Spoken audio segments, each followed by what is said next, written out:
Hello, അസ്സാം വലൈക്കും, നമസ്കാരം. അപ്പോൾ ഇന്നത്തെ നമ്മുടെ റെസിപ്പി നല്ല ടേസ്റ്റി ആയിട്ട് എന്നാൽ വളരെ സിമ്പിളായിട്ട് നമുക്ക് ഉണ്ടാക്കിയെടുക്കാൻ പറ്റുന്ന സോയ ചങ്ക്സ് കൊണ്ടുള്ളൊരു ഡിഷാണ്. ഇന്ന് നമ്മൾ ചെയ്യാൻ പോകുന്നത് സോയ ചങ്ക്സ് കൊണ്ടുള്ള ഡ്രൈ റോസ്റ്റ് ആണ് കേട്ടോ. നമുക്ക് ചോറിൻ്റെ കൂടെ അതുപോലെ തന്നെ ചപ്പാത്തിയിലേക്കൊക്കെ സൈഡ് ഡിഷായിട്ട് നമുക്ക് കഴിക്കാൻ പറ്റുന്ന ഈസി ആയിട്ടുള്ളതും ടേസ്റ്റി ആയിട്ടുള്ളൊരു ഡിഷാണ്. അപ്പോൾ എന്തായാലും നമുക്കിത് എങ്ങനെയാണ് ഉണ്ടാക്കിയെടുക്കുക എന്നുള്ളത് നോക്കാം. അപ്പോൾ ആദ്യമായിട്ട് ചാനൽ കാണുന്നവരാണ് നിങ്ങളെങ്കിൽ ഒന്ന് സബ്സ്ക്രൈബ് ചെയ്തിട്ട് സപ്പോർട്ട് ചെയ്യുക. സബ്സ്ക്രൈബ് ചെയ്യുന്നവർ അതിൻ്റെ തൊട്ടടുത്ത് കാണുന്ന ഒരു ബെല്ലൈക്കണിൽ നിന്നും ഓൾ എന്നുള്ള ഓപ്ഷൻ സെലക്ട് ചെയ്തിട്ട് വെക്കുക. അപ്പോൾ ഇനി നമുക്ക് എങ്ങനെയാണ് ഈ ഒരു സോയ ചങ്ക്സ് കൊണ്ടുള്ള നല്ല ടേസ്റ്റി ആയിട്ടുള്ള ഡ്രൈ റോസ്റ്റ് ചെയ്യുന്നതെന്നുള്ളത് നോക്കാം. അപ്പോൾ അതിന് വേണ്ടി ഞാനിവിടെ ഒരു 1.5 കപ്പോളം സോയ ചങ്ക്സ് ഇവിടെ എടുത്ത് വെച്ചിട്ടുണ്ട്. ഇതിലേക്ക് നന്നായിട്ട് തിളച്ചിട്ടുള്ള വെള്ളമാണ് കേട്ടോ അപ്പോൾ ഞാൻ ഒഴിച്ചു കൊടുക്കുന്നത്. നമുക്ക് ഒന്നെങ്കിൽ ഇതിനെ നന്നായിട്ട് വെട്ടി തിളക്കുന്ന വെള്ളത്തിലിട്ടിട്ട് 2-3 മിനിറ്റ് ഒന്ന് വേവിച്ചിട്ട് വേണമെങ്കിലും എടുക്കാം. അതല്ലെങ്കിൽ ഈ രീതിയിലും ചെയ്യാം. ഇതുപോലെ നന്നായിട്ട് ചൂടുള്ള വെള്ളം, അതായത് തിളച്ച വെള്ളം ഒഴിച്ചു കൊടുത്തിട്ട് ഒരു 30 മിനിറ്റ് ഒന്ന് റെസ്റ്റ് ചെയ്യാൻ വേണ്ടിയിട്ട് വെക്കുക. ഇപ്പോൾ ഇതൊരു 30 മിനിറ്റിന് ശേഷം നമ്മുടെ സോയ ചങ്ക്സ് ഒക്കെ നന്നായിട്ട് ഒന്ന് സോക്കായിട്ട് ഒന്നിങ്ങനെ ഡബിൾ സൈസായി വന്നിട്ടുണ്ട്. ഉള്ള സൈസിൽ നിന്നും കുറച്ചും കൂടെ വലുതായി വന്നിട്ടുണ്ട്.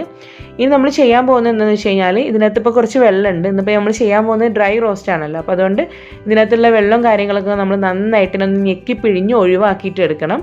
അപ്പോൾ അതിന് മുന്നേ ഇത് കുറച്ച് വലിയ സോയ ചങ്ക്സ് ആണ് കേട്ടോ. അപ്പോൾ നമുക്ക് ചില പാക്കറ്റിൽ കിട്ടുന്നത് കുറച്ചും കൂടെ ഒക്കെ ചെറുതായിരിക്കും. അങ്ങനെ ചെറുതാണെങ്കിൽ നമുക്ക് കുഴപ്പമില്ലാതെ കട്ട് ചെയ്യേണ്ട ആവശ്യമൊന്നുമില്ല. ഇതിപ്പോൾ വലുതായതുകൊണ്ട് ഇതിനകത്തേക്ക് മസാലയും കാര്യങ്ങളൊക്കെ നന്നായിട്ടൊന്ന് പിടിക്കാൻ വേണ്ടിയിട്ട് നമ്മൾ ജസ്റ്റ് ഇതിനെ 1, 2, 3 ഒക്കെ ആയിട്ടൊന്ന് കട്ട് ചെയ്തിട്ട് കൊടുക്കുകയാണ്. നിർബന്ധമൊന്നുമില്ല, പക്ഷെ എപ്പോഴും നമുക്ക് ഇതിനകത്തേക്ക് മസാലയ്ക്ക് ഒന്ന് പിടിച്ച് കിട്ടാൻ കുറച്ച് പണിയാണ്. അപ്പോൾ അതുകൊണ്ട് ഒന്ന് കട്ട് ചെയ്തെടുത്ത് കഴിഞ്ഞാൽ കുറച്ചും കൂടെ നല്ല ടേസ്റ്റി ആയിരിക്കും അകത്തേക്ക് മസാലയൊക്കെ ചെന്നിട്ട്.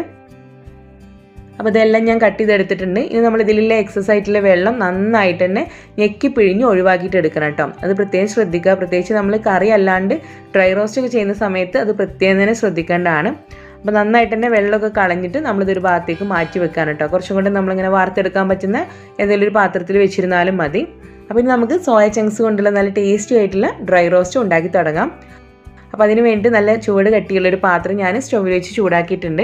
ഇതിലേക്ക് ഞാനൊരു 2.5 ടേബിൾ സ്പൂണോളം ഓയിലാണ്, അതായത് സൺഫ്ലവർ ഓയിലാണ് കേട്ടോ ഒഴിച്ചു കൊടുക്കുന്നത്. നമുക്ക് വേണമെങ്കിൽ വെളിച്ചെണ്ണയിലും ചെയ്യാം, നാടൻ രീതിയിൽ ചെയ്യണമെന്നുണ്ടെങ്കിൽ അങ്ങനെയും ചെയ്യാം. ഇപ്പോൾ ഓയിലൊക്കെ നന്നായിട്ട് ചൂടായി വന്നിട്ടുണ്ട്. ഇനി ഇതിലേക്ക് ഞാനൊരു 2 ഏലക്ക, അതുപോലെ തന്നെ 2 ചെറിയ കഷ്ണം പട്ട, അതായത് നമ്മുടെ സിനമൺ സ്റ്റിക്ക്, പിന്നെ ഞാൻ അതിലേക്ക് ചെറിയ 3 ഗ്രാമ്പ് കൂടെ ചേർക്കുന്നുണ്ട്. ഇത്തിരി നമ്മൾ ചൂടായിട്ടുള്ള ഈ ഒരു ഓയിലേക്ക് ഇട്ട് കൊടുക്കുകയാണ്.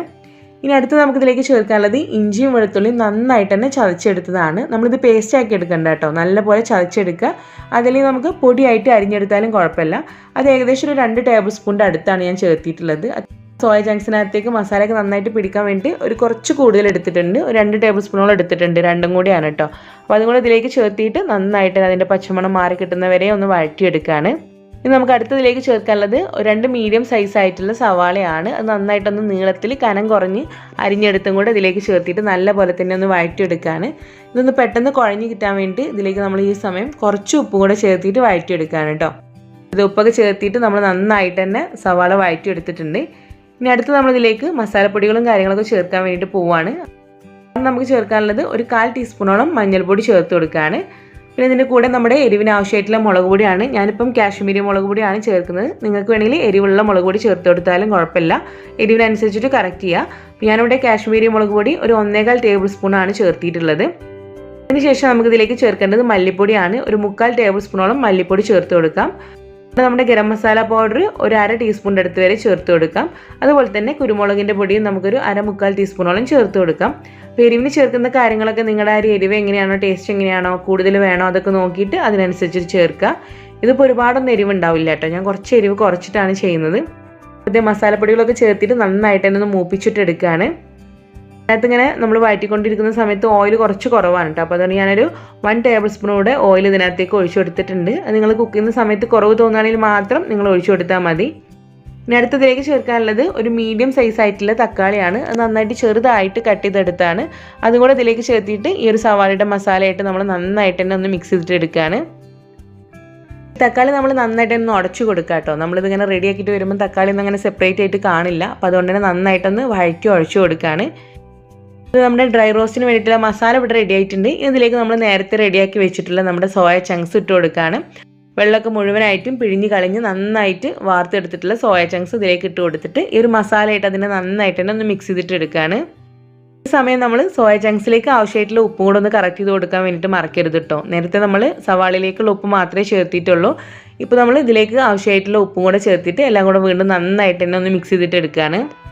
ഇനി നമുക്ക് ഈ ഒരു സോയ ചങ്ക്സ് ഒന്ന് കുക്ക് ചെയ്യാൻ വേണ്ടിയിട്ട് ഇതിലേക്ക് നമ്മൾ ഈ ഒരു സമയം ഒരു 1/4 കപ്പിൻ്റെ അടുത്ത് വെള്ളം ഒഴിച്ച് കൊടുക്കുന്നുണ്ട്.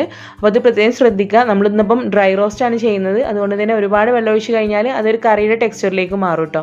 അപ്പോൾ അതുകൊണ്ട് ഒരു 1/4 കപ്പ് മാത്രം വെള്ളം ചേർക്കുക. പിന്നെ കുറച്ച് ഫ്രഷ് ആയിട്ടുള്ള കറിവേപ്പില കൂടെ ചേർത്തിട്ട് നന്നായിട്ടൊന്ന് ഇളക്കി മിക്സ് ചെയ്തിട്ട് എല്ലാം ഒന്ന് കറക്റ്റ് അല്ലേ എന്നുള്ളത് നോക്കാം.